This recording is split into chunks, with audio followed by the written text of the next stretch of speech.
So in this video I'm going to discuss forces and acceleration, the final topic needed for grade 9 ASP for their exam. So which defines a force? Well, that's pretty straightforward. The force is a push or a pull on an object. A force is a push or a pull. So that's why the answer is C.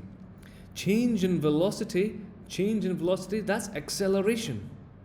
The resistance to a change in motion, that is inertia. The amount of matter in something, the amount of stuff, that's mass. So you have acceleration, I'm not going to write the whole word, acceleration, you have inertia, and then you have mass. That's easy to write.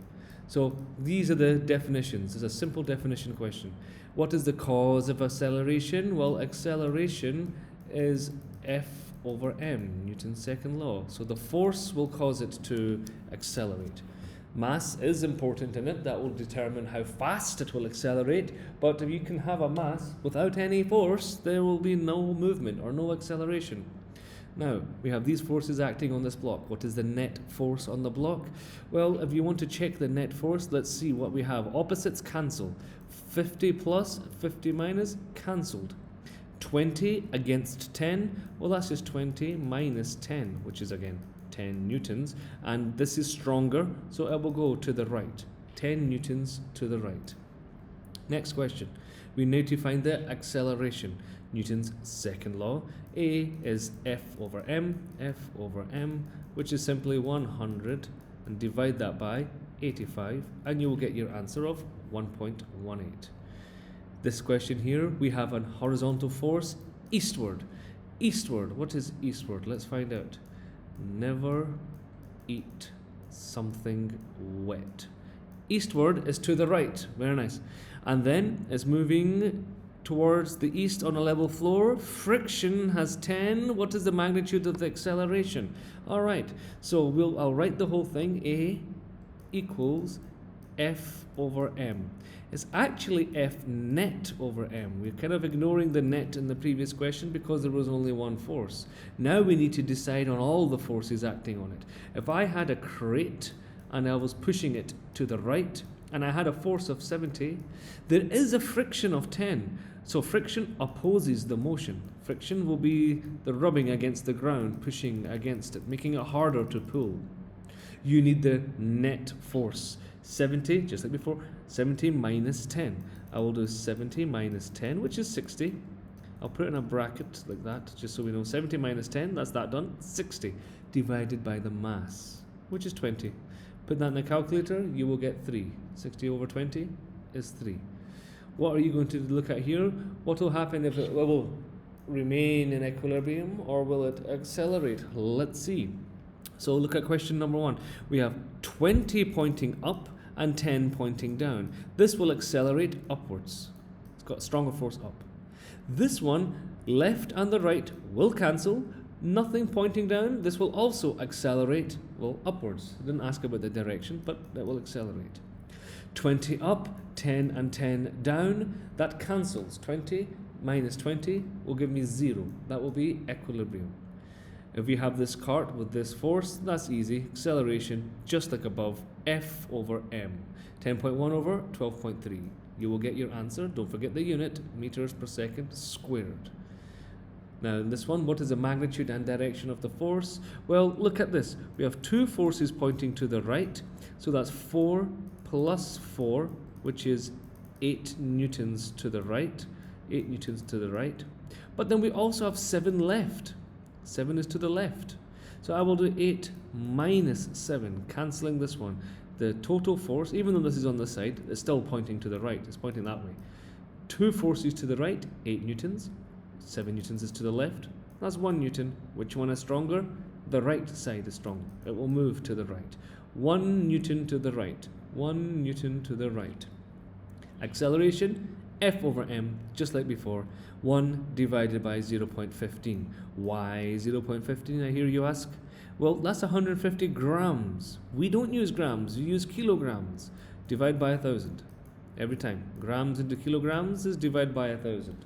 You could write 150 times 10 to the minus 3, scientific notation, if you wanted to. Or we'll just divide by 1,000 and write 0.15. Done.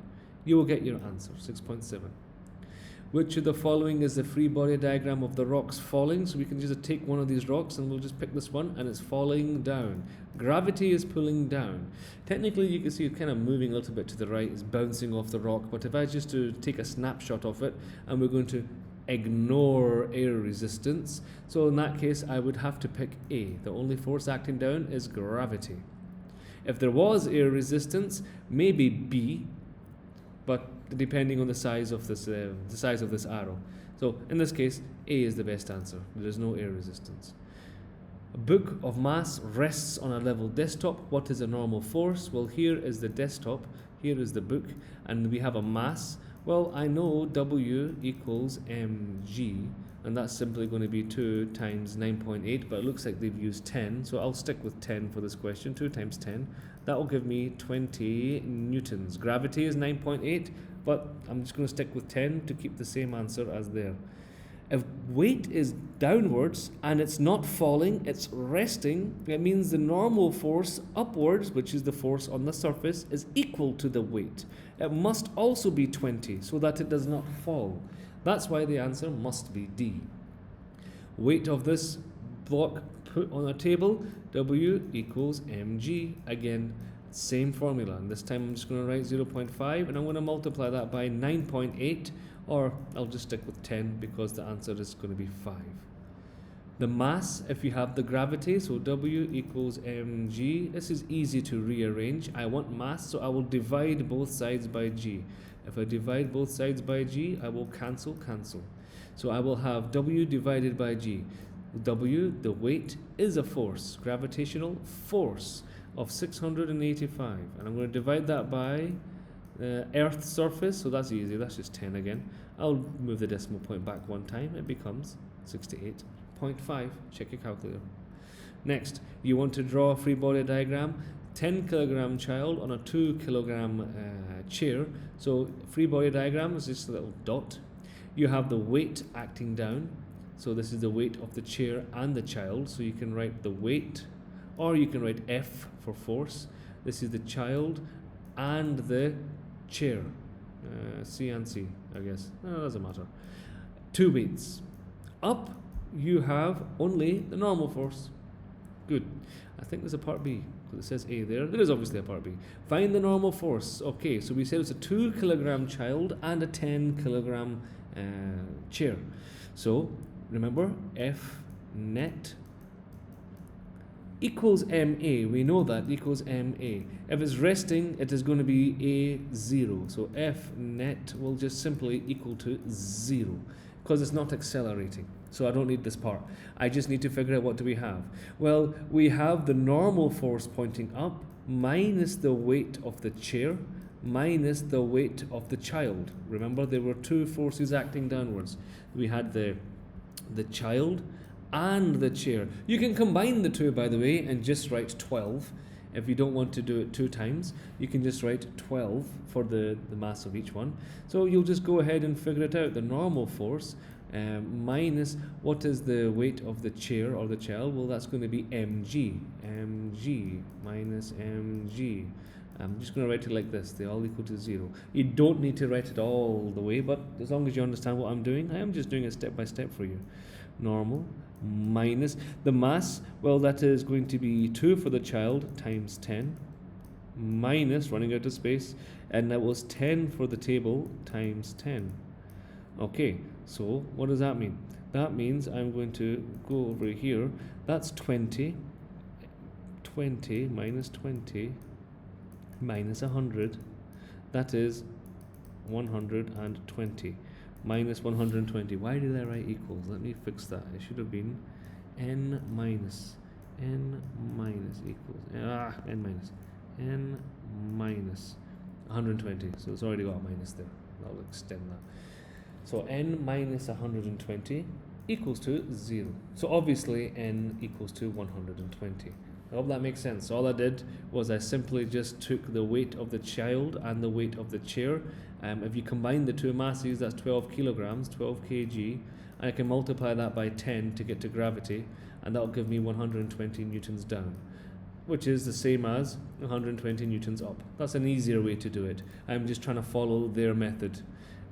It's easy if you just think about it like the picture, combine it, and then combine the up arrow.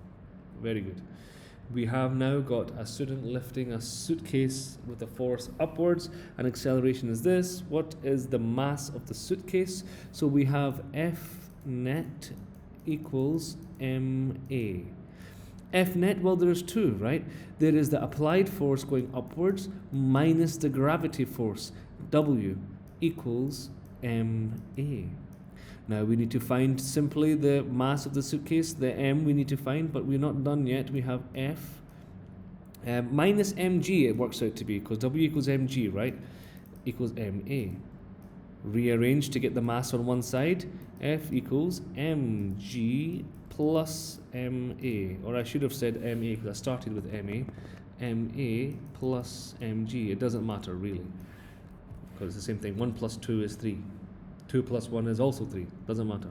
Now, what's this? We have two m's. Common factor. Let's do it. Let's take the common factor out. Equals m a plus g. There's the common factor.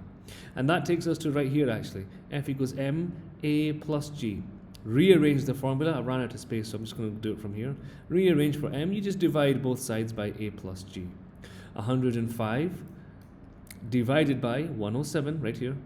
0.17, sorry, try that again, 0.7 plus g. Now they decided to use 9.81 and specifically 81, so I don't know where they're getting these from, but it's fine.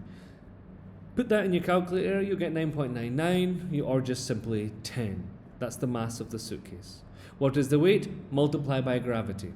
W equals mg, multiply by gravity, you will get your weight of the suitcase. 98 newtons in this case.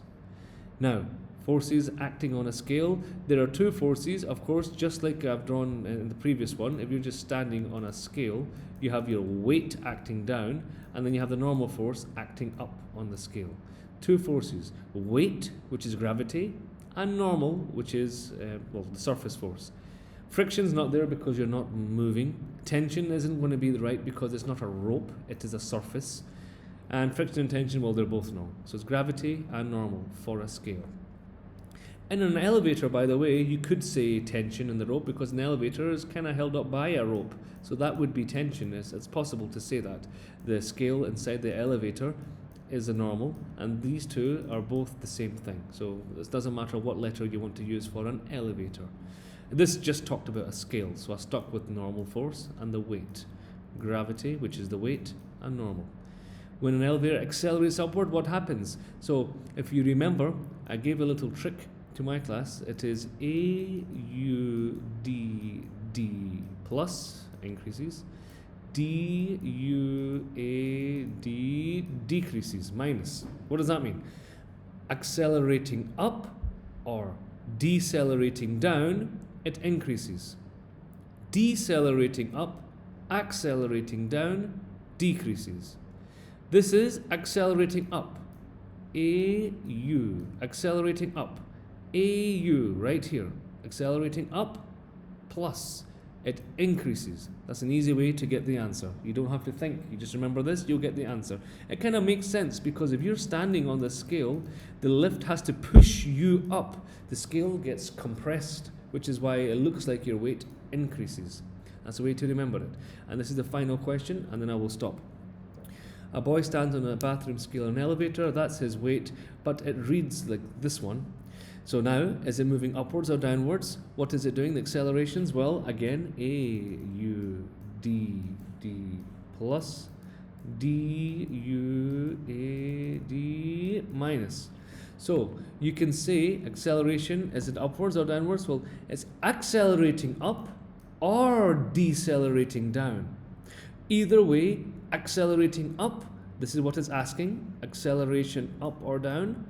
Well, accelerating is up, because it is pushing him and it is crushing the scale because he's standing down, right? And then he's crushing the scale, which means that this will be greater. This little trick will make things a lot easier for you in the exam. Find the magnitude of the net force. Well, we clearly have two forces, so we can just subtract the two numbers, 720 minus 600. That will be the net force. And that's it, done. Thank you.